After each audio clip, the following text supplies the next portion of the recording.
13 strikes with the wet noodle.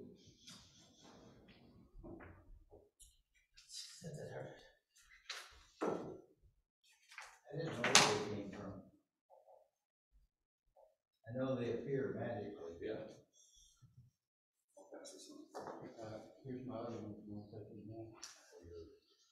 Disclosure. I was gonna wait and see how the market does, so I know how to post my financial thing. Here's a disclosure. To see if it's more than $1,000 or not. Yeah. Okay. Here's our. Yeah. I might not have to disclose it if it's zero. Yes, sir.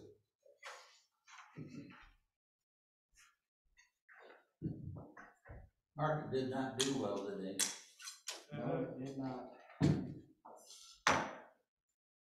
It's best if you don't watch that. Huh? You're not supposed to watch that. Yeah. Then you won't worry about it and won't make irrational decisions. I'm only down 75,000 since the beginning of the year, but that's okay. It's still higher than it was a year ago. It's only paper money. That's right. I'm fortunate. Last year was a fluke anyway. Was it? 14 years ago, I was advised to Just got put my started. IRA funds in Berkshire Hathaway. Yeah.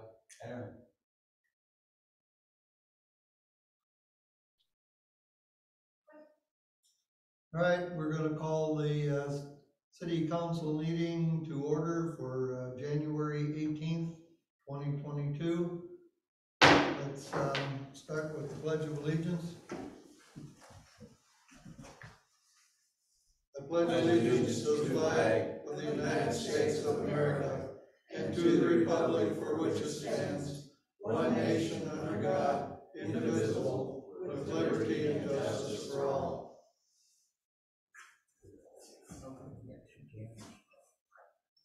Wes, you want to call the roll? Yes. Councilmember Dumas. Here. Councilmember Elway.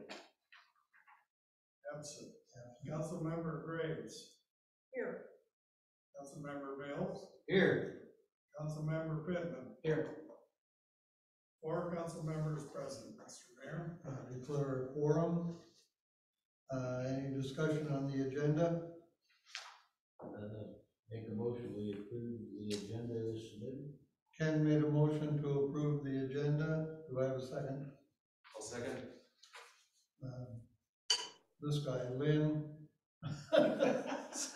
Second of the motion. Any discussion? All in favor, say aye. Aye. Opposed? The ayes have it.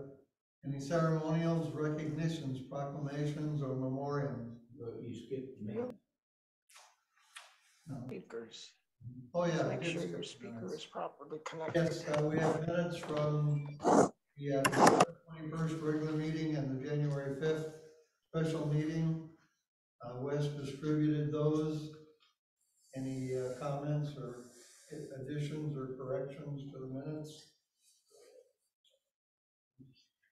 Otherwise, I'll entertain a motion to accept the minutes. Make a motion, we approve the minutes to 21 December and 5 January. Ken made a motion to approve the minutes from the 2 meetings. Do I have a second? Second. Jerry seconded it. Any discussion? All in favor, say aye. Aye. Opposed? Minutes are approved.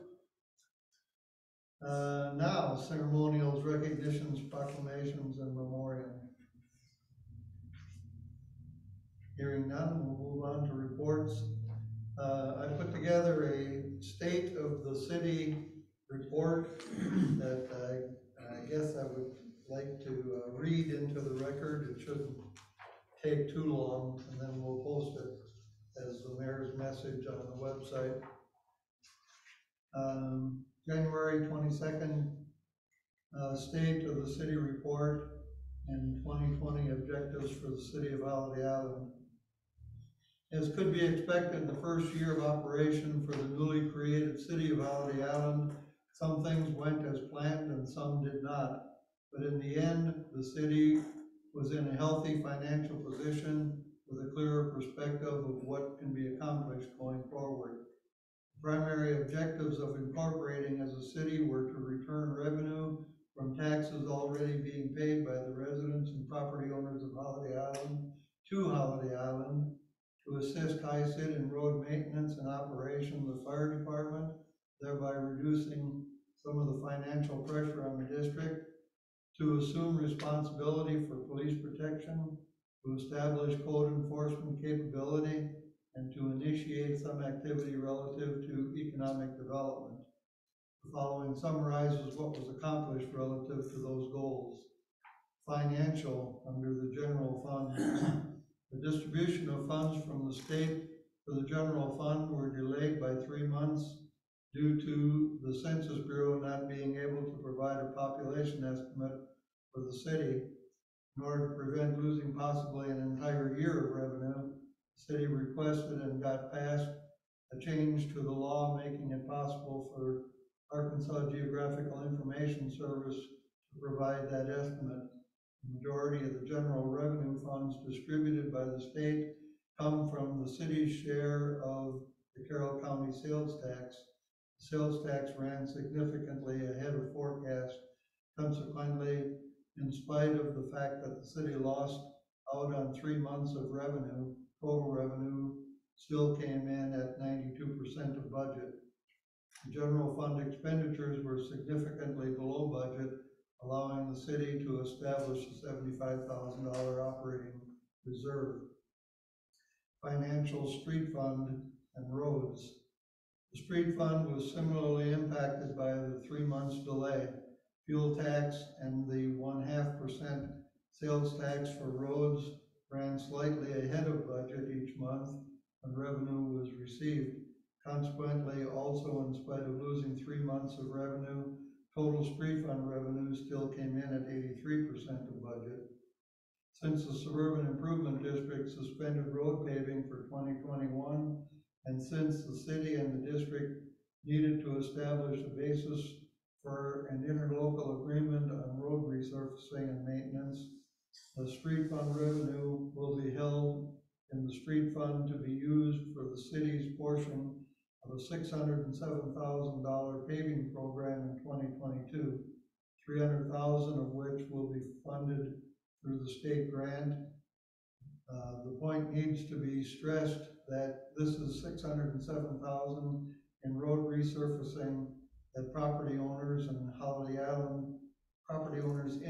Island will not have to pay for out of future assessments or new taxes.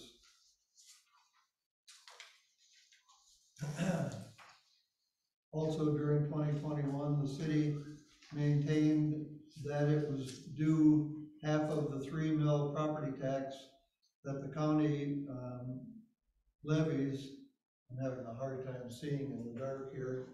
That the county levies for road maintenance, in spite of our having several legal opinions as well as an attorney general opinion, the county did not agree. Thank you. Fortunately, we were able to convince them in December that we were correct, so we will be receiving those funds in February, along with monthly payments for taxes collected this year. Buildings and construction. The City Council passed an ordinance establishing a building code and building and construction department for the city. Starting on January 1st, 2022, the city will be responsible for reviewing all applications for building permits, issuing those permits, and doing the necessary follow-up inspections to assure compliance to the code. The city is currently seeking applications for a building inspector. Under planning and zoning, the City Council passed an ordinance establishing a planning and zoning commission for the city. At this point, as allowed by law, the City Council is the planning commission with the mayor as chair. In time, possibly in 2022, a separate slate of commissioners will be appointed at the planning commission. To date, the planning commission has adopted an area planning map, a land use plan, a master street map, and adopted the zoning requirements integral to the declaration of reservations as the interim city zoning requirement. In 2022, a much more comprehensive zoning ordinances will be passed, and a board of adjustment will be established to hear appeals for variances to the zoning ordinances. The combined Planning and Zoning Commission and Building and Construction Department have replaced the former Planning Commission that had worked on behalf of the developer over the years. Code enforcement, health and sanitation. A top priority for 2022 will be to pass ordinances regulating health, safety, sanitation, and the general welfare of residents in Holiday Island. This will encompass a wide variety of areas, including illegal dumping, trash pickup, illegal burning, maintenance of structures relative to health and safety, vegetation control, and others.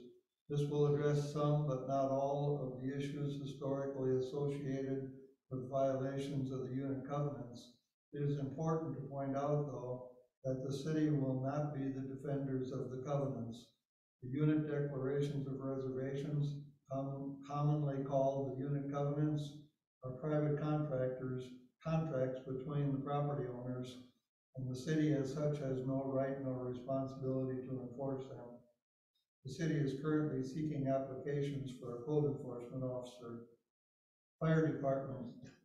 The city and HICID have an interlocal agreement to provide fire protection and EMS services to the city.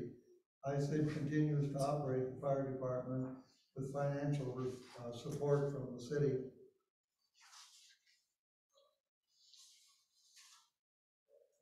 Policing and the sheriff's contract. The city and HICID had discussions during the year relative to the city taking over the sheriff contract. The discussion centered more on the need for a second deputy, since one deputy can only cover approximately 25% of the total hours in a week, and more importantly, has no backup in potentially dangerous situations. And although Holiday Island remains a safe place to live, unfortunately, we do have dangerous situations here from time to time. We were not able to put the plan together for a second deputy before the end of the year. Consequently, HICID renewed their contract with the sheriff for 2022. We are continuing to work on a long-range plan to establish a police department that would be staffed with 2 deputies provided through the interlocal agreement between the city, the county, and HICID. We would hope to have that in place in the first half of 2022. Once this is in place, the city will enter into an interlocal agreement with Eureka Springs to prosecute our cases in the Eureka Springs District Court. This will save Holiday Island a considerable amount of money each year. Under economic development, the city council passed a resolution allowing the mayor to establish an economic development task force. Due to time demands on other priorities, that did not happen. However, we were able to apply for 2 grants, both impacting our potential for high-speed broadband internet access for all residents in Holiday Island. Currently, there are pockets involving hundreds of people where cable is not available without paying the provider many thousands of dollars to run the cable. We are monitoring the status of those grants. Summary. This report covers the highlights of 2021, but in no way does justice to the volume of work done by a group of city officials who are volunteering their time and talent. I didn't even touch on all the work done just to allow us to conduct business. Everything from setting up bank accounts to having phones and internet, having a website and an office to call our home, all being done with careful attention to the laws under which we must operate. I encourage everyone to visit our website at www.cityofholidayisland.com and scan the ordinances and resolutions that have been researched and adopted for the benefit of the city. Looking forward to a great 2022. Submitted, Dan Keys, Mayor of Holiday Island.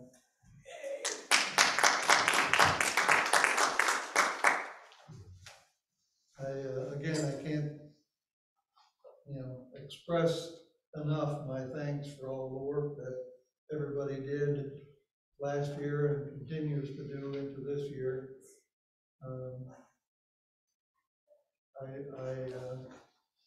I know the majority of the community appreciates it, but I can't imagine that they understand or comprehend the volume of work that's being done, so, but it'll all pay off. All right, moving on then. Planning Commission, Lynn, you wanna give us an update? At our last meeting, we finished the second pass through the ordinance, or the regulations we've been considering. That second pass then includes all the edits that we had suggested, and made some good plans for what we need to do before the 18th, or excuse me, the 25th, when we meet again, to go through some more specific detail that's really down to the nuts and bolts of what zoning is all about. In that session, we'll be looking at what's allowed for use in each zone that we've created, because the covenants lack that kind of information. They have some uses permitted for commercial areas, but not in residential. So that'll be new to Holiday Island, but it won't be unlike what other communities have. The task is huge, but we're going to get it done. Yeah, the meeting is next Tuesday on the 25th at 1 p.m. I believe. Okay. Yeah, the more we get into the issuing of building permits, the more keenly aware I am becoming of the need to have these zoning ordinances in place. For the most part, if somebody owns a lot and they want to build a house on their lot, that's pretty straightforward. But there's commercial construction, there's ongoing activity up in the park.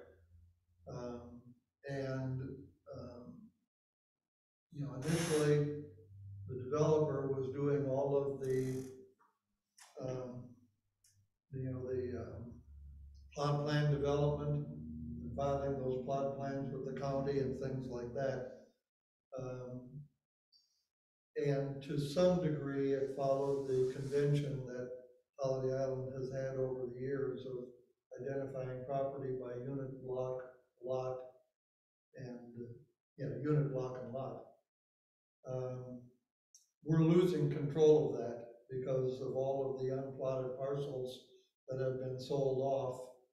They're being subdivided and having houses put on them, or being developed for commercial purposes without the benefit of having a small but still necessary developer plan for that parcel.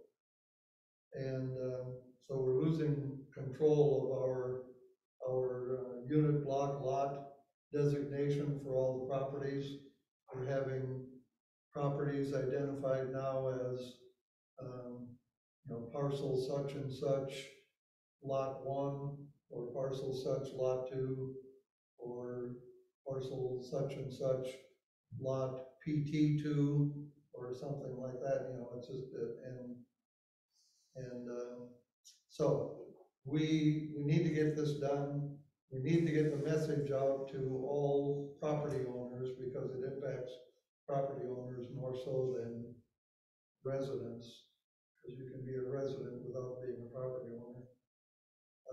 We need to get a message out to all the property owners that they cannot start any work without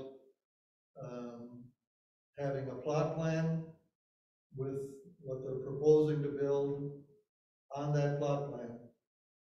And if it's a large parcel as opposed to an already plotted lot, then we need a development plan for that parcel that it fully defines what's going to happen on that piece of property, so that we can properly assign unit, block, lot numbers, and get it plotted and get the plot recorded properly. We can't do that fast enough. Dan, do we have a way of knowing when parcels sell and who they're being sold to? No.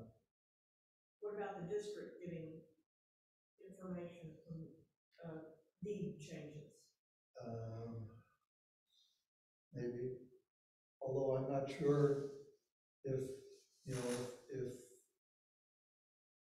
if it's an unplotted parcel, there's probably no assessment assigned to it. I don't know the answer to it. I was thinking about that, this afternoon, that, you know, somehow we need to tie, the district into this zoning thing too. They need to be a party to anything that's being done as far as parcel development, because they're gonna be impacted by whatever infrastructure they may be required to provide. They may be impacted by their ability to assess that property going forward and stuff like that, so. Another question I had was, are you talking about parcels that have been sold this past year, 2021, or some parcels that were sold prior to that time as well? I think the little bit of exploring I've done on Data Scout, I've seen parcels going back as far as 2017. Yeah, so I was thinking the same thing, that some of those things that you cited may have been before 2021 even.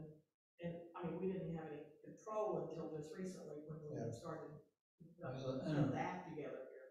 When, you know, the parcels, and when Tom was doing the development, and he would bring a plat for that property showing the lots and everything, and then Sid accepted that, and then they had a record of it. But right now, you got nothing. Right.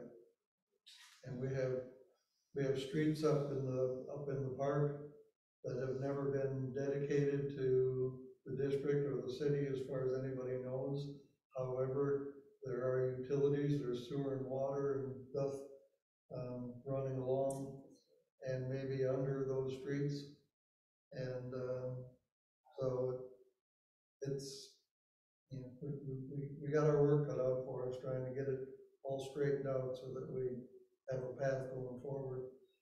With that said, as far as communicating it, I said the sooner the better, but I did ask the district if we would be, if it would be okay if we would include some form of communication in with the assessment bills. That's the best way to get a message in the hands of every property owner, and without hopefully costing any additional postage. It doesn't have to be a 3-page letter. It can probably be a third of a page or something, so that it fits in the envelope. And they said that that would be fine as long as we help stuff envelopes. So come the last week of February, might need to get your little finger winner things on. You get a sponge. Okay, well, thanks, Lynn. You continue to put a lot of effort into that, and there's still a lot to do, but at least we're heading in the right direction. May I interrupt for 1 second? Sure. I have somebody who wants to get in on Zoom, and I found the meeting ID, but I don't know the password.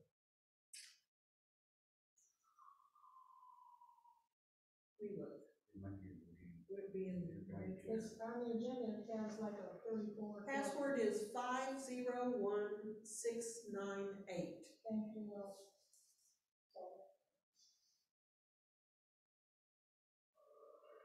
Okay, moving Oh, on. I got it wrong, excuse me, I read the wrong number. Let me do that again. Passcode is 688272. Sorry. 272, maybe I have 853-8427-7279. That's Okay, moving on to the broadband grant. Any update on that? No, it's just, we could hear any minute on the first grant. The second one, we were told that it would be May or June. Okay. All right, we'll just wait and cross our fingers. There are no So special, we still have people that are, doing the test. Yeah. So, I mean, at some point they look, the updated map is gonna continue to show those lack of, adequate Good. coverage. maybe it'll get Cox's attention that they're getting a lot of bad press here. All right, no special committees, financials, Wes distributed the, On the special committees, we are gonna have an economic development council for the city, I guess. I guess that's a special committee. And We need to call it a task force. whatever, Yeah. But if it's a council, it'd have to have public meeting. I just think it should be public meeting. we can refer back to the, resolution we passed, whatever we called it in that resolution. On In the fact, advice of, Justin, it was to call it a task force. Whatever, when are we gonna start having that? I mean, are you gonna appoint people sometime soon? Do you have a plan for In my, possible, point in the future when it might happen? And I did not make a commitment in my, No, you didn't. You did at the planning commission meeting, though, you said you were gonna put it on the front burner and get. is that in the Or was minutes? that the workshop? That's in my, Or was that the workshop where we were talking about? what no, it was a we're gonna do this workshop, year? I'm sorry, it was a workshop. Yeah, I would, and he said front burner? yeah, You got a list of 10 names for him to consider? I did at one point give him some Okay. names. Just curious. I switch pans on the front burner about every hour all day long. But yes, Maybe in the first quarter sometime? yeah. We need to get going on it, but, I don't want to get people's expectations up too high, because we have very limited resources to actually work on economic development. You take a city like, Berryville probably, the city probably owns, 50 acres of land or something that they can, Yeah, but use to entice somebody to come in and, if you get the right 10 people that have some innovative ideas and some contacts, I mean, there are things you can do that won't cost thousands of dollars. Yeah. I mean, the first thing I would ask the Economic Development Task Force to take a stab at is to try to put on paper what we want to be when we grow up, so that we're not out just chasing rabbits. It doesn't do us any good to chase after grants for a manufacturing plant, because we have no place to put one. well, if we go back to the resolution, that's basically what it states, that their first task would be to kind of determine its mission and Right.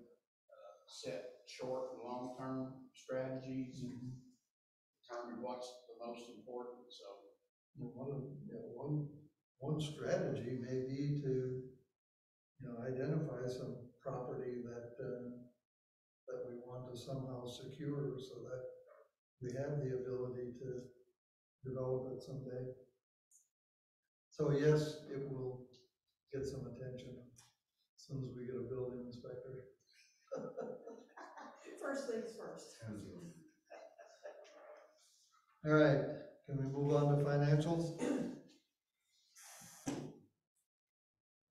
Wes distributed the financials. Wes, you have any comments you want to make? No, I don't think so. I think everything was pretty much set out there.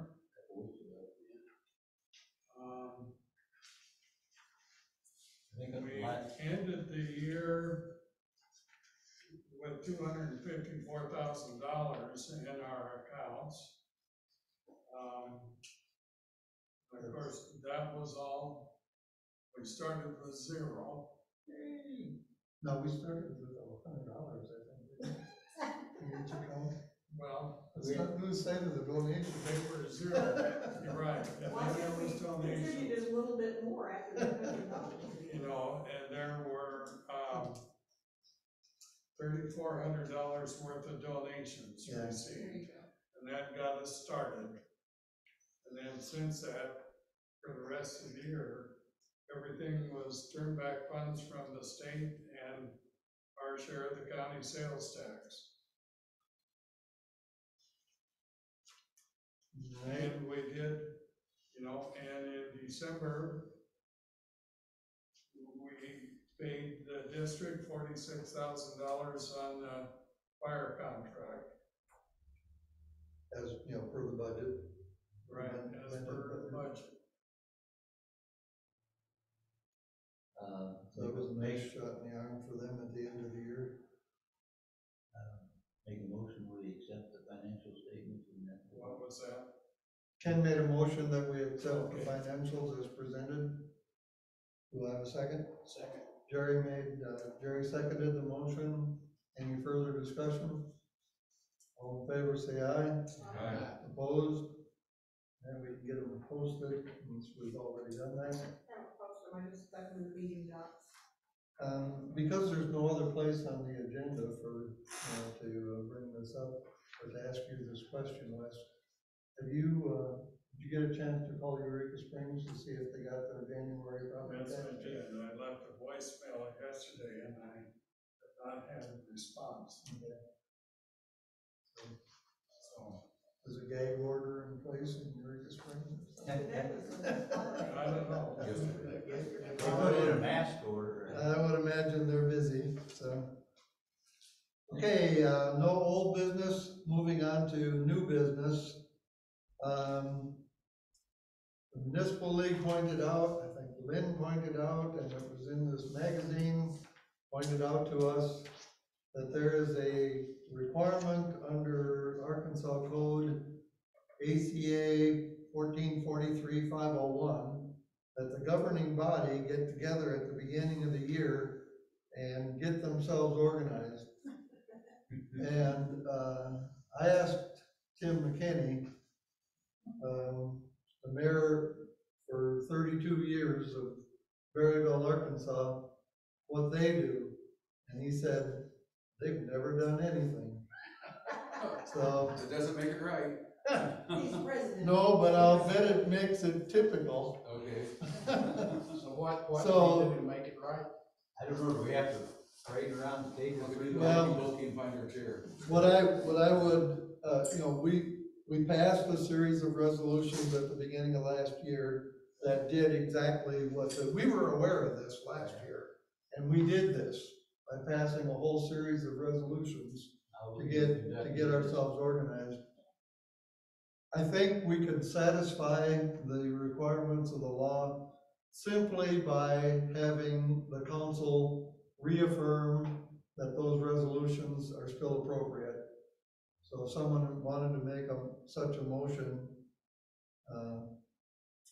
I think that would Well, I will make satisfy. a motion, as long as I don't have to cite the numbers of all those resolutions. No, I don't think we need All to. right, well, I move that we reaffirm the, resolutions that we started the journey with back in, January of 2021. I'll second. There we have a motion to reaffirm the resolutions passed last year in January when I don't wanna say in January, it might not have all been in January, but the resolutions passed to get the city organized last year. Any discussion? Who made that motion? Jerry made the motion and then seconded it. All in favor, say aye. Aye. Opposed? We be organized. Okay, moving on, ordinance 2020, the next thing on the agenda is ordinance 2022-001, establishing salaries for elected officials. This is something that we can't just reaffirm the one we did last year because there was an expiration date on it. And, this is something that needs to be done every year because, there will be at some points in time, changes in salaries and changes in, personnel. So, Wes, are your eyes good enough to read this ordinance?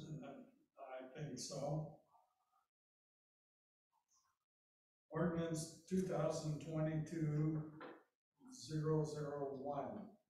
An ordinance establishing salaries for elected officials and employees and assigning municipal property to elected officials and employees of the city of Holiday Island, Arkansas, and declaring an emergency. Whereas a method must be established by which salaries are set by the city of Holiday Island, and whereas employees and elected officials of the city of Holiday Island may from time to time be assigned municipal property for use in the conduct of their job, not be ordained by the city council of the city of Holiday Island, Arkansas, that salaries for employees effective 1/1/2022, all city of Holiday Island personnel salaries, wages shall be fixed by the mayor and presented to the city council as part of the annual budget, which may be amended from time to time. A schedule of current salaries will be kept on file with the recorder treasurer and available for public inspection. Salaries of elected officials. Effective for the year beginning 1/1/22 and ending December 31/22, the mayor, recorder treasurer, and city council members of the city of Holiday Island will be compensated at the following rates. The mayor, $0 annually. City council members, $0 annually. The recorder treasurer, $2,400 monthly. City property. The city department head or supervisor shall be required to get a signed receipt listing all such property from any person provided with or furnished with any type of property. The receipt shall be filed in the city office with the recorder treasurer. In the event of death, termination, or resignation, and the agent, employee, or officer has wages, accrued sick time, vacation, paid leaves of absence, or any other items due him or her from the city. The city office shall notify said individual of writing of the amount owed and simultaneously request said individual to return any and all property supplied or furnished by the city. C, if the individual has lost, misplaced, or otherwise disposed of said property, the city will be paid in full by the individual as executor or administrator. In the event of depreciable property, the city shall receive the depreciated value. The city may withhold from wages, accrued sick time, vacation, paid leave of absence, or other sums held by the city. The value of the property not returned at the time of death, termination, or resignation. Passed and approved by the City Council of Holiday Island, Arkansas on this date of 1/18/2022. Okay, I'll entertain a motion to approve this ordinance, after which we'll open it up for discussion. I'll move that we, pass the ordinance 2022-1 establishing salaries for city officials. We have a motion. Do I have a second? I'll second. Any discussion? So Lynn made the motion, Ken seconded it. Any discussion? Roll call vote? Councilmember Dumas, Aye. Councilmember Elwood, absent. Councilmember Graves, Aye. Councilmember Mills, Aye. Councilmember Pittman, Aye. all present members in favor, Mr. Mayor. Okay, that ordinance passes, and I guess for the record, I can state that this is basically exactly what we did last year, so, that 10% increase for the mayor salary It went is disappeared in this ordinance. 10% of zero is zero. That's right. Right, you want, Yeah, I had a comment, when I was reading this, it made me think, are we maintaining a list of all of our assets, equipment assets? We need one. That has not been prepared yet. I think we should do I that. have a record of And then, all in. then both of you and anyone else who subsequently gets It's a computer. assigned stuff Mhm. need to have an individual list. So I think we need to do that. okay. Next item on the agenda is ordinance 2022-002, establishing a board of adjustment. Wes, can you read that one?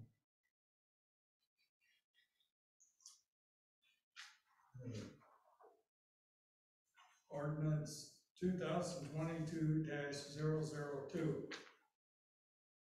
An ordinance establishing the Holiday Island Board of Adjustment and declaring an emergency. Oh, wait, before we go on, wait. I made an error of omission here. We need to go back to the prior ordinance that had an emergency clause. We need to vote on the emergency clause. Can I have a motion to adopt the emergency There's no clause? emergency clause on it. There isn't? No. I don't remember seeing that. Oh, never mind then. There's one on the Board of Adjustment, but not. Yeah, there's Yeah, one Board of already. Adjustment Okay, has one. I thought the title of that said it was declaring an emergency. It was, but there's no section that declares emergency for the reason why it's an emergency. We Okay. need to have that when we have ordinances with that purpose on them. Is there any way to fix it? We've already passed it,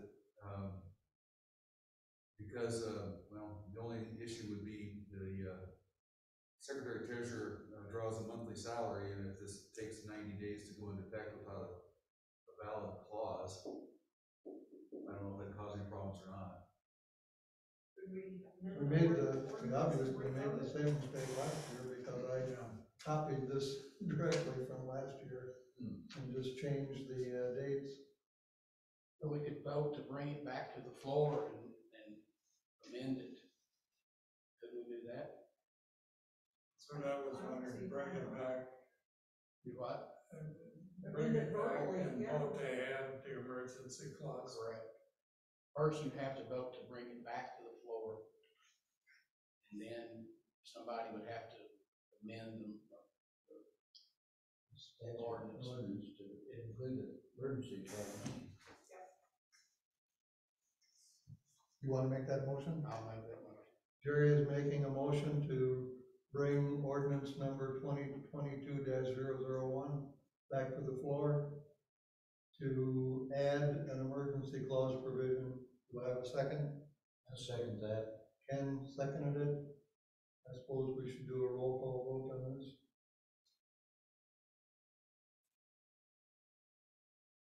Okay, Councilmember Dumas, Aye. Councilmember Graves, Aye. Councilmember Mills, Aye. Councilmember Pittman, Aye. all members present in favor, Mr. Mayor. Okay, the ordinance is back on the table for, I guess, modification to add an emergency clause statement. No, we voted to bring it back on the floor, so I'll move that we add the emergency clause, amend the ordinance to include an emergency clause. Jerry made a motion to amend the ordinance to add the emergency clause. Do I have a second? I'll second. Any discussion?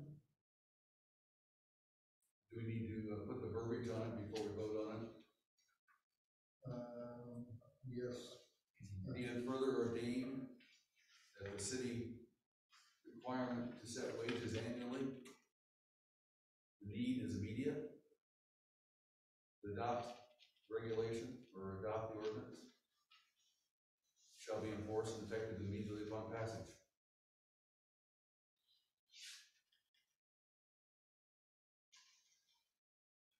We need the phrase, and then an emergency hereby declared to exist. That might help.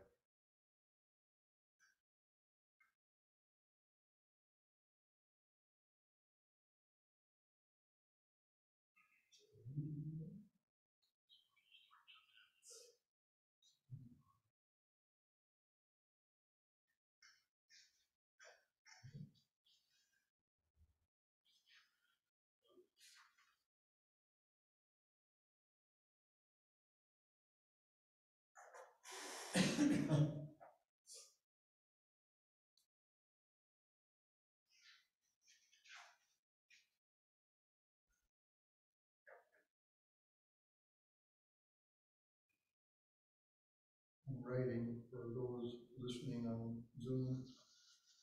Okay, let me read my version of what you said. Be it further ordained that since wages must be paid starting in January, that an emergency is declared to exist. And the ordinance shall be enforced and effective immediately upon passage. That's typical for most of them. And this ordinance Next one said. shall be enforced.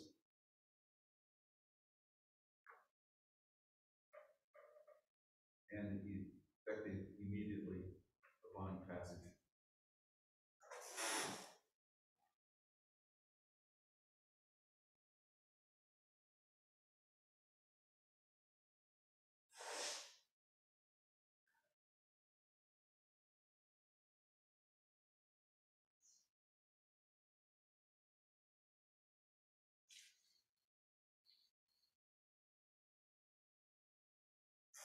Okay, let me read the whole statement again.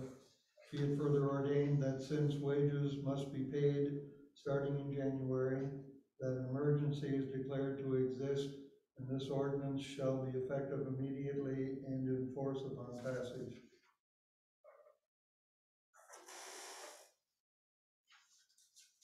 With that wording, do I have a motion to accept? We have a motion already on the floor that's been first and seconded to adopt the emergency clause. Adopt the emergency clause. To adopt that language. Motion was made by Pittman and seconded by Mills. Okay, roll call Okay, Councilmember Dumas, Aye. Councilmember Graves, Aye. Councilmember Mills, Aye. Councilmember Pittman. Aye. All in favor, Mr. Mayor? vote. All right, I move that we accept the emergency clause for this ordinance. then made a motion to accept the emergency clause. Second. Jerry seconded it. Any discussion? Emergency clause does require a roll call vote, so we're gonna do this again. That was Lynn and Jerry. correct? Okay, Councilmember Dumas, Aye. Councilmember Graves, Aye. Councilmember Mills, Aye. Councilmember Pittman. Aye. All in favor, Mr. Mayor? Okay. We again pass the ordinance as amended. And thank you, Jerry, for coming up with a Robert's Rules of Order appropriate way to get me out of a pinch. All right, moving on to, Now, okay, so do we still need to approve the motion then? No. Or approve the ordinance? We did. Because we approved the emergency clause. The ordinance. we approved, The ordinance before. approved an amendment to the ordinance.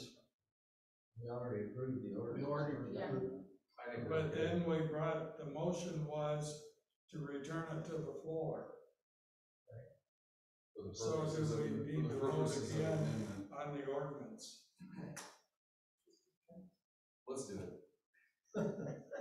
I move that we adopt ordinance 2022-001 as amended. I'll second. All right. Lynn made, I'm running, we're running out of numbers. Lynn made a motion to adopt the ordinance 2022-001 as amended. And Linda seconded. Any further discussion? All in favor, say aye. Aye. Opposed? Oh. I don't know if that was supposed to be a roll call vote. It was probably supposed to be a roll call vote. So, we're gonna do this one more time. Okay, Councilmember Dumas, Aye. Councilmember Graves, Aye. Councilmember Mills, Aye. Councilmember Quinlan. Aye. All in favor? All right. We're legal. Are we done now? We're legal. All so that So we the rest can can get pay paid. ourselves nothing. Thank We you.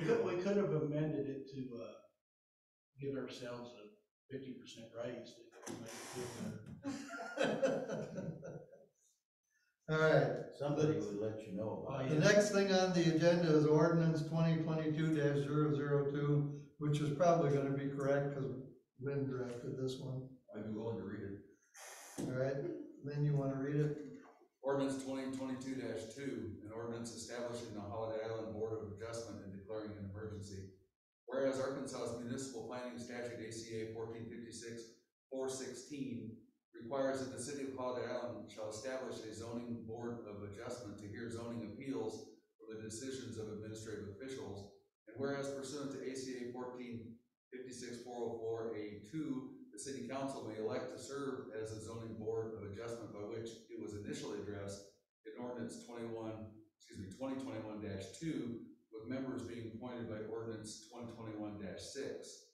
And whereas after due consideration, the Holiday Island City Planning Commission, HICPC, has approved by resolution HICPC R22-1, establishing the Holiday Island Board of Adjustment, or Board of Adjustment, including the recommendation that the Board of Adjustment be composed of 3 members, appointed by the mayor and approved by the city council.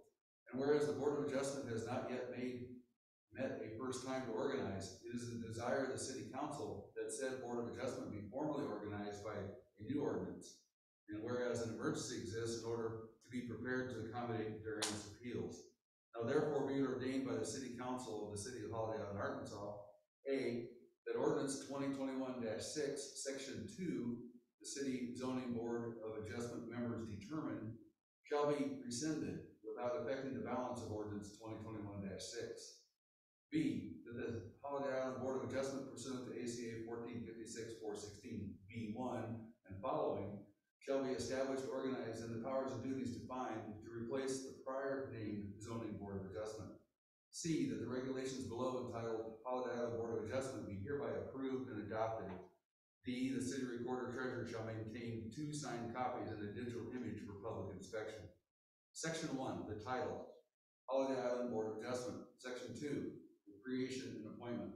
The Holiday Island Board of Adjustment is hereby established, which shall be composed of 3 members appointed by the mayor and approved by the city council. Section 3, organization. The Board of Adjustment shall adopt rules necessary to the conduct of its affairs in keeping with the provisions of these regulations. Meetings shall be held on a regular schedule and at such other times as the Board of Adjustment may determine. All meetings shall be open to the public. The Board of Adjustment shall keep minutes of its votes indicating such fact and shall keep records of its examinations and other official actions, all of which shall be a public record. A quorum of the Board of Adjustment shall consist of all 3 members. The concurring vote of a majority of the total Board of Adjustment members shall be necessary to revise any order or decision of the building inspector, or to decide on any matter upon which it is required to pass. The building inspector shall attend each meeting of the Board of Adjustment and shall bring all plans, specifications, plats, and papers relating to any case before the Board of Adjustment for determination. Section 4, powers and duties. The Board of Adjustment shall have the powers and duties prescribed by law in these regulations, which are more particularly described as follows. A, administrative review. To hear and decide appeals where it is alleged that there is an error in any order, requirement, decision, or determination made by the building inspector in the enforcement of these regulations. The Board of Adjustment may affirm or reverse in whole or in part such said decision of the building inspector. B, to authorize upon appeal in specific cases such variance from the terms of this zoning chapter as will not be contrary to the public interest, where, owing to special conditions, a literal enforcement of the provisions of these regulations would result in unnecessary hardship that would deprive the owner of any reasonable use of the land or building involved. A variance from the terms of these zoning regulations shall not be granted by the Board of Adjustment unless and until, one, the applicant demonstrates that special conditions and circumstances exist which are peculiar to the land, structure, or building involved, and which are not applicable to other lands, structures, or buildings in the same district. That literal interpretation of the provisions of these regulations would deprive the applicant of rights commonly enjoyed by other properties in the same district under the terms of these regulations. The special conditions and circumstances do not result from the actions of the applicant, and that granting the variance requested will not confer on the applicant any special privilege that is denied by the zoning regulations to other land, structures, or buildings in the same district. Number two, no non-conforming use of neighboring land, structures, or buildings in the same district. No permitted or non-conforming use of land, structures, or buildings in other districts shall be considered grounds for the issuance of a variance. Number three, the Board of Adjustment shall further make a finding that the reasons set forth in the application justify the granting of the variance, and the variance is the minimum variance that will make it possible the reasonable use of land, building, or structure. Four, the Board of Adjustment shall further make a finding that the granting of the variance will be in harmony with the general purpose and intent of these zoning regulations and will not be injurious to the neighborhood or others detrimental to the public affair, otherwise detrimental to the public affair. Number five, in granting any variance, the Board of Adjustment may prescribe appropriate conditions and safeguards that it deems necessary or desirable. Any prescribed conditions or safeguards for granting any variance shall become part of the approved building permit. Violations of such conditions and safeguards, when made a part of the terms under which the variance is granted, shall be deemed a violation of these regulations. Six, under no circumstances shall the Board of Adjustment grant a variance to allow or use not permissible under the terms of these zoning regulations in the district involved, or any use expressly or by implication prohibited by the terms of these regulations in said district. Section C, special exceptions. In addition to the powers and duties specified above, the Board of Adjustment shall also have the following powers and duties to hold public meetings and decide the following exceptions. One, interpret zoning district boundaries upon appeal of the building inspector's determination and where uncertainty exists as to the boundaries of the zoning district, or when the street or property lines existing on the ground are in variance with those shown on the zoning district map. Two, determine the amount of parking required for use not listed herein. And three, vary the parking regulations by not more than 25%, which is conclusively shown that the specific use of the building would make unnecessary the parking spaces otherwise required by these regulations. Section 5, appeals. Appeals from the decisions of the Board of Adjustment shall be first heard by the City Council of Holiday Island in a public hearing. And finally, in Section 6, the emergency clause. Be it further ordained that due to the requirement that the city have a Board of Adjustment to hear zoning appeals, and the need to adopt these regulations is immediate, that an emergency is hereby declared to exist, that this ordinance shall be enforced and effective immediately upon passage. Passed and approved this date. Okay. There's a lot of stuff there, for those of us that have been sitting in on the planning commission meetings all these months.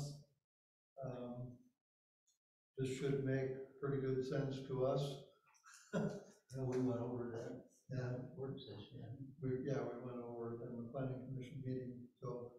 I will entertain a motion at this time to approve or to adopt ordinance 2022-002. Do we need to waive the second reading? We're declaring an emergency. Okay, so we don't, okay. We don't have that situation. Make a motion, we approve ordinance 2022-002. I'll second. Ken made the motion, Linda seconded it. Any further discussion? I just wanted to point out that from our planning commission recommendation, this document is a little bit different from what we sent to the city, and it's our privilege as a city council to change whatever is recommended. But the changes were in the fact that it's 3 members in section 2, and we decided that there would be language that was in there for a different size group that was stricken from section 3. And then, I don't remember for sure where it's at, but there was a concern about when and if the Board of Adjustment does put conditions on the applicant, that they be made part of the building permit. Now, that was added in section 5. So that sentence, any prescribed conditions or safeguards for granting any variance shall become part of the approved building permit. So I got that text added into this ordinance. Okay, any further discussion? Roll call vote. Councilmember Dumas, Aye. Councilmember Graves, Aye. Councilmember Mills, Aye. Councilmember Pittman, Aye. all in favor, Mr. Mayor. Okay, the ordinance passes, and since the ordinance has an emergency clause, I'll entertain a motion to adopt the emergency clause. I'll move that the emergency clause be adopted for 2022-2. Lynn made the motion, do I have a second? I'll second. Linda made, seconded the motion. Is there any discussion? Roll call vote. Councilmember Dumas, Aye. Councilmember Graves, Aye. Councilmember Mills, Aye. Councilmember Pittman, Aye. all in favor, Mr. Mayor. Okay, the emergency clause passes, and, the next step in the process would be for me to recommend 3 appointees to the city council, and hopefully I'll be able to do that by our next meeting. Okay, Well, these people that are appointed, to the Board of Adjustment, seems like they're gonna have to be very familiar with the zoning map, the zoning codes. Be most helpful. Well, I think the learning process will come if an appeal comes, and then the evidence or the proposal will bring forth what they need to know. Okay, and So, then they can see what's in the documents that we've passed. Right, that apply to the reason why the building inspector said no to the request. yeah, the members of the former planning commission would be excellent members on this Board of Adjustment, at least one expert. But it's not a fly by the seat of your pants type of deal. I mean, they have to be familiar with the codes that are passed. Yes.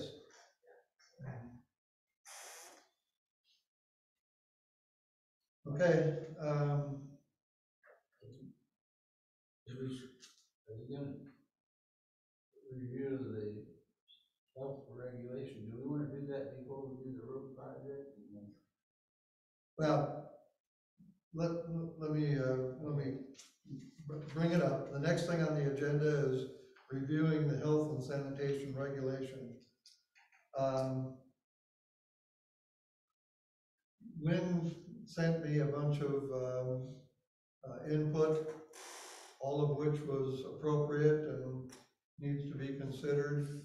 I didn't get any official documentation back from anybody, but I think Ken indicated that he had I got done yeah, some markup on it, and, I thought we were gonna do it like we did the yeah, well, zoning and go down through it. And yeah, I think we could possibly be here yet at 11 o'clock if we tried to eat that elephant here in this meeting. I would like to schedule a workshop to go through the health and sanitation, section, Title 5 or whatever it is. Just like we did the zoning ordinance. that worked very well. Yeah, it did, and, That way we can hash things out. And The change, you weren't going to add anything, you weren't gonna add the trash back into this. well, Was that all you took out of the original, was just the trash? tell you the truth, I sent out the draft in December, and I've slept a few times since then, and so I wouldn't trust myself to say, yes, that's the only thing I took out from the original. However, I think it's necessary, and this is one of the reasons why I think we need the workshop. I think it's necessary to put something in there about trash collection, even if we're not ready to do a franchise thing and select one hauler and stuff like that. Because the first thing that the code enforcement officer is going to be sent out to do is to deal with at least two properties that I know of firsthand where people are piling trash up, one in their front yard, one in their I think backyard. they fail on what's in it right here, so. Yeah, but if you specifically talk about illegal dumping, you know, I think there needs to be some verbiage in there about mandatory I mean, but trash you have a pickup. section on maintaining unsanitary conditions. Yeah, well, there's one person that burns their trash too instead of having Well, it there's a picked up. burning section in here. That's not legal. What's an illegal? Burning section? Burn barrels. Well, I tell you what, that burning is out of control. I mean, Anyway, I have no We, objection. yeah, well, I think that's why I wanna have a workshop, so that we can hammer it out. Do we wanna put it in, do we wanna leave it out for now, what do we want in there? you know, in going over what you gave us, that's a lot to swallow and chew on. And it addresses a lot of issues. The fact that you don't have mandatory trash pickup starts the problems that you're talking about, because if they had trash pickup, they wouldn't be throwing it out the front door. that's why he wants to have a workshop. Yeah. So when we get to, let's just say we covered it on the agenda by saying we're gonna have a workshop. Okay. Everybody needs to come to the workshop with their thoughts and ideas, and when we get to scheduling, we will schedule that workshop.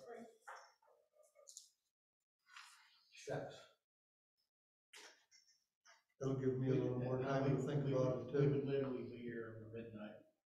Okay, next thing on the agenda is council vote on proceeding with the road project at the increased cost. Just in summary and for the record, what we had budgeted for was a $550,000 project where the state would pay $300,000 and we would pay $250,000. The state, RDOT, has already bid the project. They've already reviewed the bids, and the lowest bid was $607,000. And it didn't surprise the guy from RDOT at all. He said with prices, going up on asphalt and stuff, that he expected it to go up. Wes, at least, and Wes and I have looked at the cash flow. The way this project will unfold, according to my contact at RDOT, is that by now, the department manager at RDOT has probably already approved the bid and passed it on to whoever at the state does the billing. So sometime in early February, within the first 2 weeks of February, we will get a bill from the state for $607,000. He said if we can pay them at the time or before the end of February, if we can pay them $200,000 to $250,000 of the 306 that we would owe, that would be sufficient for them to go ahead and release the contractor. And then hopefully by April, we would be able to pay the rest. It will probably require the transfer from it will require the transfer from the reserve fund, but that's okay. We'd have enough money to pay the reserve fund back by the end of the year. So given the fact that we're gonna be getting that money from the county, that will help a lot to cover the overage and cost. So we can still do it. We can still,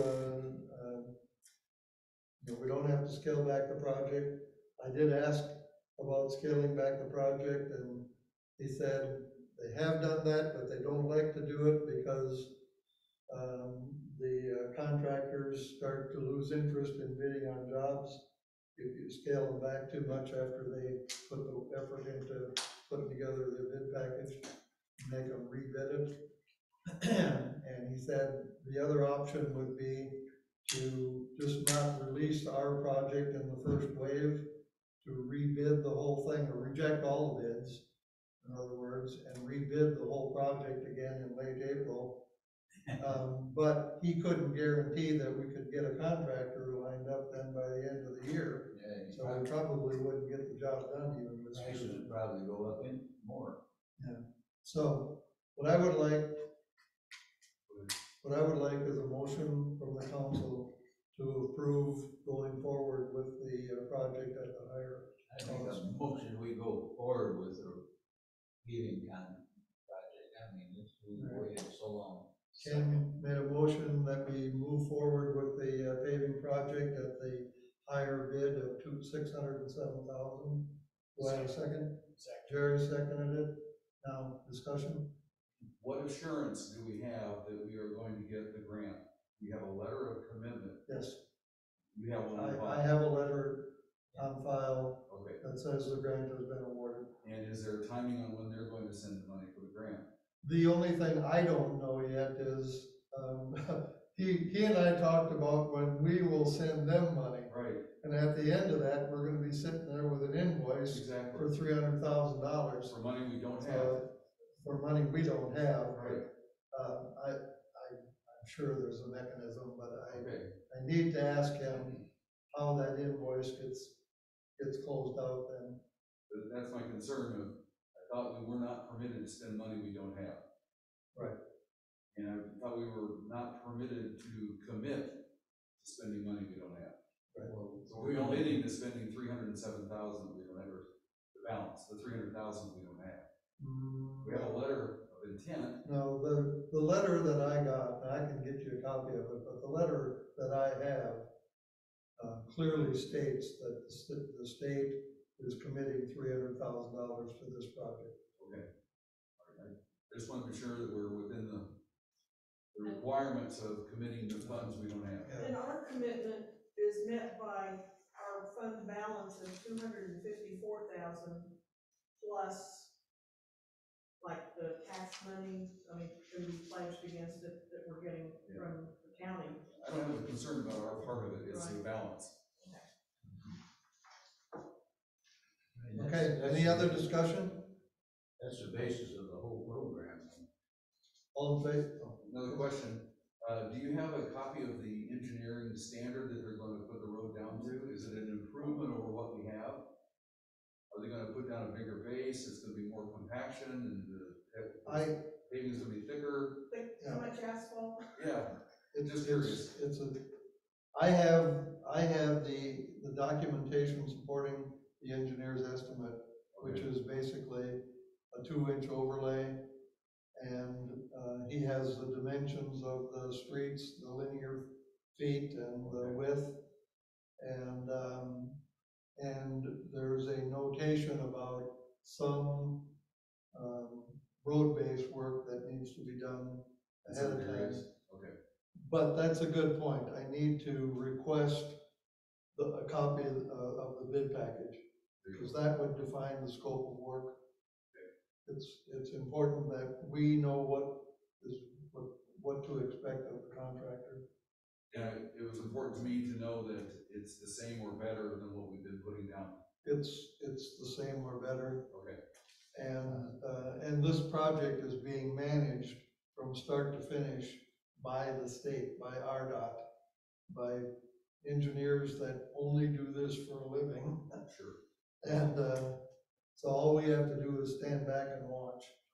They will supervise the job, they will supervise the work being done, they will make the payments to the contractor. For the record, and for the audience, can you name the streets again? Hawk Drive from, in its entirety, from Eagle Drive to Wild Turkey.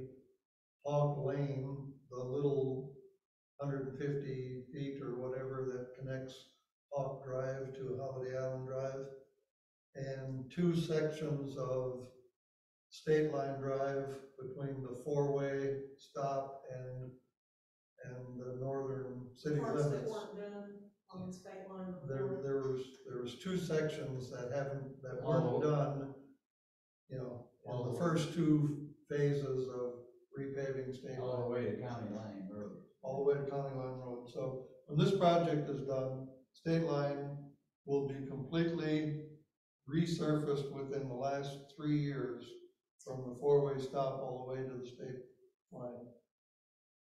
I wish we could have afforded to include from the 4-way down to Woodsdale, but that would have been another $100,000 probably, because that's in pretty bad shape too. But the next thing we're gonna talk about, I want to get another grant application in, like, you know, this before summer. And my recommendation is going to be the last stretch of State Line Drive and all of Woodsdale. Because if you walk across the street here to the parking lot across the way over there, the asphalt on Woodsdale is really in pretty bad shape. It's not potholes, but the asphalt is peeling away and chipping away in bits and pieces, and it's becoming very porous. I think, some of the people out here, you know, they're always complaining about the roads being in such poor shape. One of the questions I imagine people will have is, okay, you're doing or have done all the major thoroughfares in recent history. I mean, who's gonna be doing my streets? My little side streets that I live on? Is HICID No, gonna we be? need to talk to HICID about that. Paving HICID at is all? still, I think HICID is still planning on doing, you know, chip and seal resurfacing and stuff like that. Although I don't know what they did budget money this year to resurface. For 2022. Yeah, there was, I think, $200 in CIP in the budget this year. I can't get my road paved this year? You know, our priority, you know, has to be the main thoroughfares. I mean, people might not like it if they don't live on a thoroughfare, but we're not paving them because it runs past the golf course.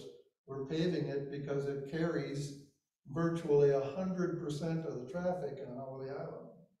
Between Woodsdale Drive and State Line Drive and Holiday Island Drive, it carries 100% of the traffic through Holiday Island.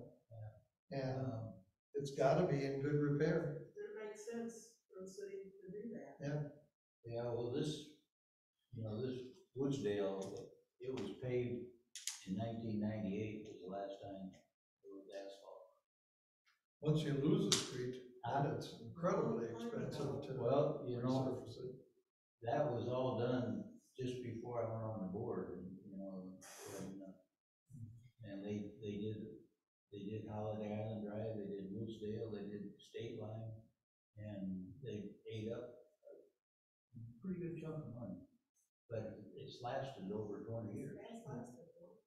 I don't know that we would be in line to get another grant, you know, 2 years back to back. But Well, we need to put it in there. the guy at RDOT did make a comment that he looked at Holiday Island and our population versus our miles of street. And he said Holiday Island, they would classify Holiday Island overburdened. So he encouraged us to continue to apply for grant money. Well, I mean, the worst thing that can happen is you get turned down, but then you put it back in again next year. Right. Okay, we did vote on that, right? No. Oh. All right, any further discussion? We made a motion, but we didn't. We have a motion. All in favor, say aye. Aye. Opposed? All right, we're good. Update status on building permitting and code enforcement. We've issued 2 building permits now, so we have revenue. I think it's about $1,200 in revenue so far. But we have expenses tied to those. Uh, We have expenses Yes. tied to those. yeah, half of it's ours. Okay, And, at least 4 more, building permit requests queued up that will be, the builders are gathering their documentation. That process seems to be going well, except for the fact that all the files were stolen. And, so where they used to be able to go to the file and pull out the original plot plan from somebody's property and look at the easements and look at where the house is gonna be located and all that kind of stuff. None of that exists anymore. And what we've been seeing, what the 2 builders have brought in, doing the best they know how to do it at this point in time, is, going online, basically going to the plot plans on the HICID website that are, where the lot is, like 3/8 of an inch square, blowing that up to 8.5 by 11 size, so all you have is fuzzy lines and no numbers, and, drawing in what they're gonna do, kind of freehanding in what they're gonna do, and then, just handwriting in their own dimensions and everything else. And, for lack of anything else, and because, they need to keep moving with their projects, we've accepted that and we've issued 2 building permits. But in actuality, what they need to be coming to the building inspector with is a survey. Since we don't have the plot plans on file, they need a survey of their property and a professionally drawn footprint of where that building is gonna be on that property, with a stamp that says, I'm a licensed engineer or a licensed surveyor or something that says that these are bona fide numbers. And, it's gonna put a lot more burden on the builders and on the property owners. And that is the message that I need to get out to all the property owners in the letter that the district will be sending out. Do you have a date when they're gonna send out the So assessment? the last week of February. Last week? So it's not as quick as I would like, but it's not like we get, 50 building permits a week or anything like that, What we're dealing with right now is a backlog that built up during December when Mickey and his people couldn't issue permits. Can this also go into the HICID e-newsletter and be a weekly recurring announcement? Well, yes, and I haven't been as point blank about it, as far as the bullet point goes, but we have been running things in the newsletter that said that you need to get an application off the website, and the application lists everything you need, and that's on the list. So I don't know if they're rerunning that or not, but I know it was in there. Carrie said she was gonna run it for a couple of weeks. Dan, So, 2 questions. One, was there a police report filed on those missing files? yes, and Mickey was followed up with Aaron today, and, Were there dates where they knew they were there and dates when they knew it wasn't there? Have they established the dates? Mickey would know what those dates are. The investigation was not done anywhere, according to Aaron. And so Mickey was gonna call Sheriff Ross and tell him that this is not a trivial little issue. They need to be investigating. The trail is now cold, and, they need to start interviewing some people. See, that was the point I was getting to. I think once they start interviewing some people and if the trail gets warned, that it may be linked to, that It- they'll get some answers. It's impacting us, but it's not our problem, really. I mean, So it is. Well, yeah, we're living with the fallout from the problem, yeah, but it's not our, it's not my place to call Sheriff Ross and say, you need to find those files. The planning commission, the old planning commission filed the complaint, they need to follow up on it. I know you told us, probably all of us individually about that, but we have a listening audience that I don't think it's ever been brought up in the council meeting before. As far as the files being missing, no. What's that? So you mean the photocopies of maps that I have of the lots on our street that shows the dimensions and the easement lines and everything is the only record there is right now? Probably.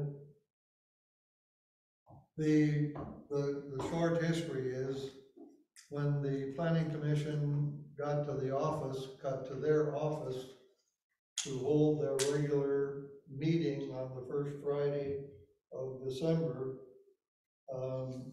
the room that they thought that they were renting or leasing, was empty, with the exception of the conference table and a computer cabinet and the computer. Everything else was gone. All the file cabinets were gone, the copy machines were gone, the maps from off the wall were gone, everything was gone. And so they called the sheriff's department. The sheriff's department came and they filed a report. And they subsequently found out that the new owner of the building, and we're not going to name names here, but the new owner of the building was apparently wanted to show that building to a potential new tenant, to show that space to a potential new tenant. So he moved everything out into a different room in the building. And once they got a key, but at the time, that new owner was not in town. So they did get a key to get into the other rooms and they found the file cabinets and they found everything except any documentation. All of the file cabinets were empty. And I mean, this is 10 very large file cabinets that were full from top to bottom, from front to back, with every construction record for Holiday Island going back to 1970. All the historical records of the Everything. planning All of commission. Everything. 50 years, Committee of Architecture. 51 years of history gone in a flash. And so we moved everything down here that we could find. And the new owner of the building says that the file cabinets were empty already when he came in to move them. And that's where it stands. We have one day when one person says files were already missing, and another day that kind of establishes, I don't know when I guess there is no date that I'm aware of. Mickey probably knows. The last day that they can. Timeframe is between. Yeah, but they're in and out of that office more frequently than their standard meeting, so Mickey probably knows. Mickey probably knows the last time when they actually saw the physical files. They put a value of $100,000 on those files, and so it's not petty theft. I think that's grand larceny in legal terms, and so the sheriff's department needs to be trying to find them. We can survive without them, the real burden gets put on the property owners, because now they'll have to, more than likely, if they don't have a survey of their own already on file in their home file cabinet, they'll probably have to pay $200 to get a survey done to establish where their property lines are, so that the contractor can go out there and measure back from that property line and say, this is where the house can be, and then put a drawing on paper accordingly. I was telling Lynn pretty recently that apparently the courthouse in Eureka has a set of files of all the property records out here too, probably county records. And a lot of those may have some deed or title documents that show a plot map. Yeah, they may have a plot map, but they wouldn't have, Not a survey. they wouldn't have the survey, showing where the Those pins plot are maps supposed do to be. have dimensions on them, and they can give you a copy on 8.5 by 11 sheet of paper. Dan, to your point about the burden on the property owners, I would suspect there will be more than there is now of people doing projects without obtaining permits. I know you're the interim building inspector, but, I don't want to work on you, but are you gonna be driving around seeing if people are putting stuff up?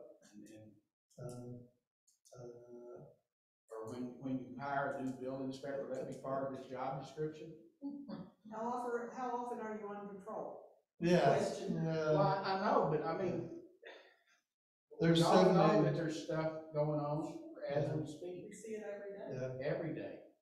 I mean, it's incumbent upon all of us. If we see I think the answer to that is, yes, they will do some driving around, but the real, we need lots of eyes and ears. Yeah, I mean, Lots of eyes and ears. talking about, they're gonna have to get a survey, and if they come to apply for a building permit, and they told that one of the documentations they have to have, and they'll never come back, then I think somebody ought to make a note of that, and, go check and make sure they hadn't just started building.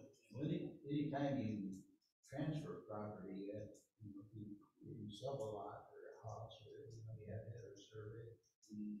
No, Not necessarily. No. I bought mine without a survey. I bought that extra lot I bought, that didn't do a survey. I did, I bought my extra lot, they didn't either. Bought it from me. I've lost count of how many houses I've owned in my life. I've never had a survey done. Well, I guess it depends on what the financing is or whatever, because there are. It might be that, or there might be a perceived violation of someone's property line that, this guy's built his driveway on my property, and you get a survey. I don't know, but every time you pretty well tell when a house went up for sale because you see the little red stakes. Right. I'm thinking of my house in Oklahoma, that might have been part of the covenant, that if it survey, for that very reason. I think it's very likely that people would buy a lot out here without a survey and think they're buying a different lot than what they're actually buying. That they buy a lot off of, off of somebody, and they look on the map and they say, oh, it's the third lot down from this house or something like that. And they pace it off, and they don't realize that they're not really looking at their lot. I don't know, I have a survey drawing in my lots. We bought our lot. Good for you. If you ever change the footprint of your house, you're $200 ahead of everybody else. We bought our lot from the developer and had no survey. We never knew where the pins were. Anyway. But we had to have a survey before they would build a house. We, when we bought our two lots, from National Recreational Properties. Okay, I'm admitting I'm a sucker. But, when we bought our 2 lots on Holiday Island Drive, it was staked out. They had them staked, but they were just wooden stakes. They weren't the metal pins. And, but from the deeds and the plot maps and everything else, I think they were staked out pretty accurately.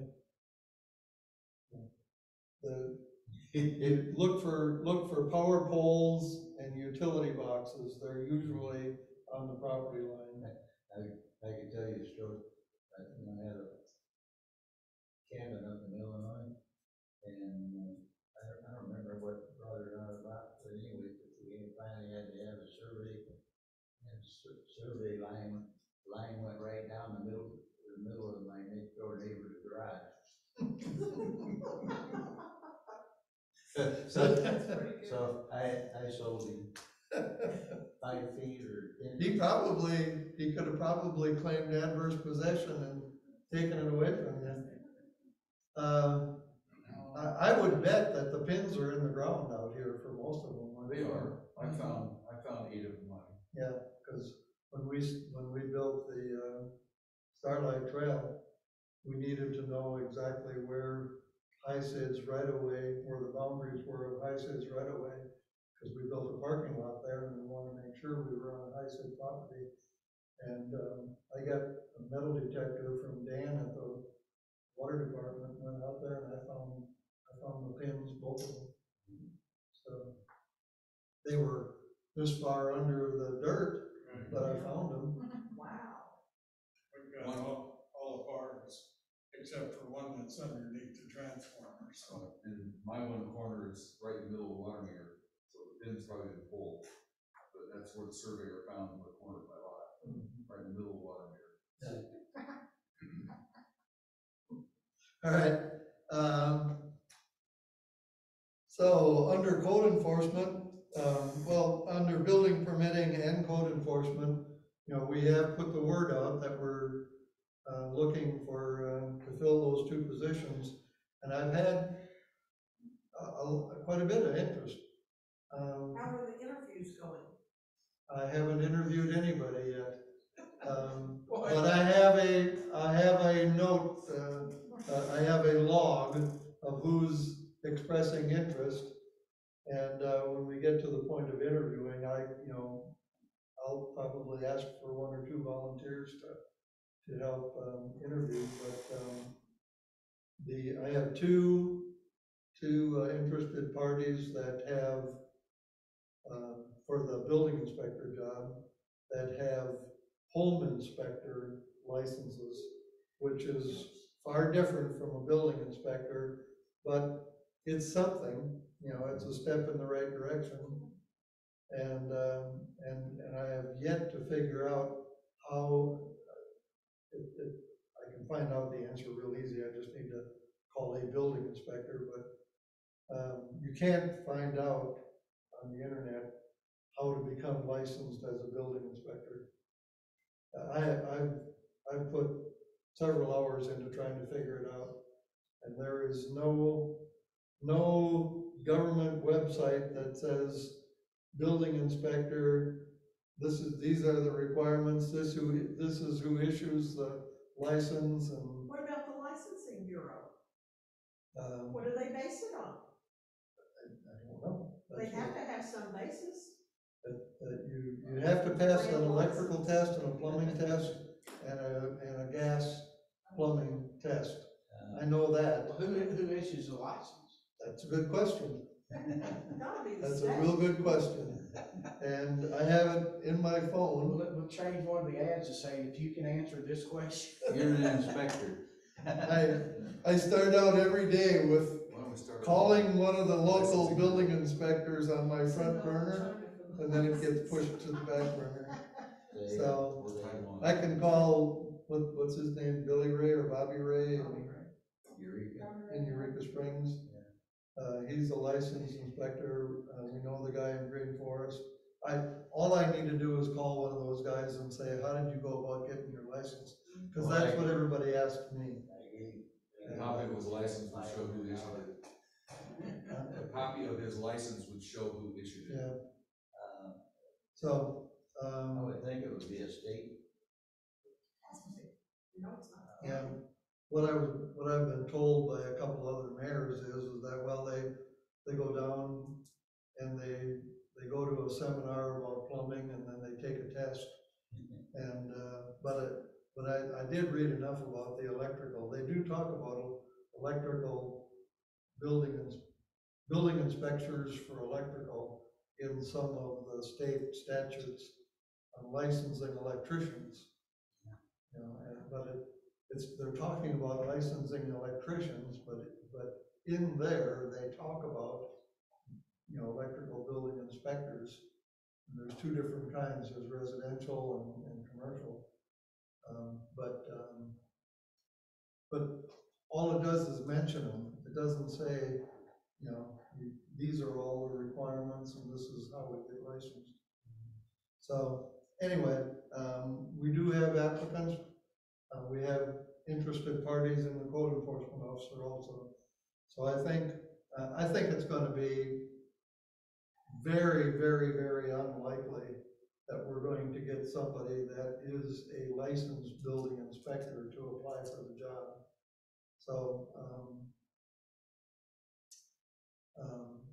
so we'll probably start out with somebody that will issue building permits, but not issue occupancy permits.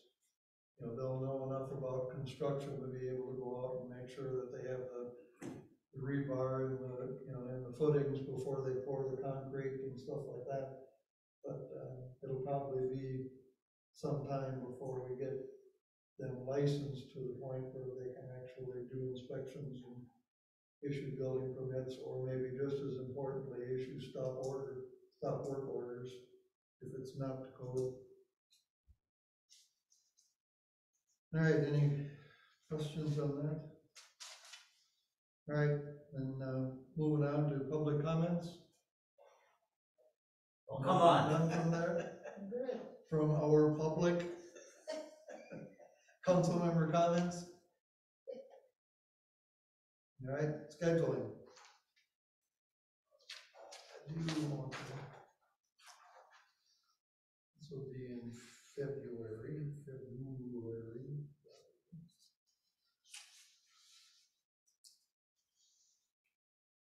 City council will be February 15th. Mm-hmm.